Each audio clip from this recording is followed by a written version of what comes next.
I greet you all in Jesus' mighty name. This morning, I believe the Holy Spirit wants me to share the same message that I've shared yesterday morning. Out of the book of 1 John chapter 2 and verse 15, this is what the word of God says. Do not love the world or the things in the world. If anyone loves the world, the love of the Father is not in him.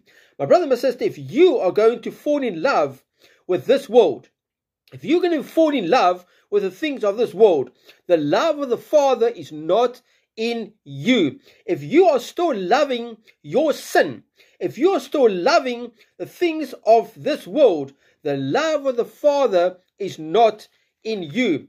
James chapter 4 and verse 4 says, adulterers and adulteresses, do you not know that friendship with the world is enmity with God? Whoever therefore wants to be a friend of the world makes himself an enemy of God. My brother, my sister, if you are becoming friends of this world, if you are becoming friends of the things of this world, you must know that you have become an enemy of God. If you are still falling in love with the things of this world and your sin, you, my brother, my sister, you must know that the love of the Father is not in you. If you go to Romans chapter 12 and verse 2 says, and do not be conformed to this world. Don't be conformed to this world, my brother, my sister. You and I, we are in this world, but we are not of this world.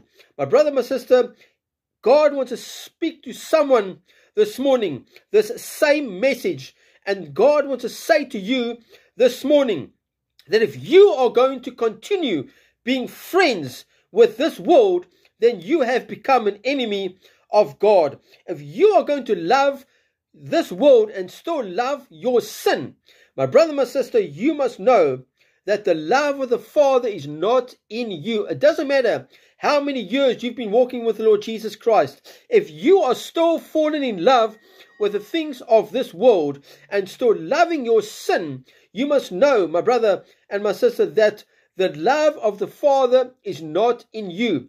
And you have become an enemy of God. Oh, my brother, my sister, you and I need to start repenting of becoming friends with this world. You and I need to start repenting and asking God to forgive us for making the things of this world and making our sin our friend. If you are still committing that adultery, my brother, my sister, you need to repent of that adultery, because that means you have become a friend of this world. You've become friends with the things of this world. Repent and ask God to forgive you, my brother, my sister, and start becoming a friend of God.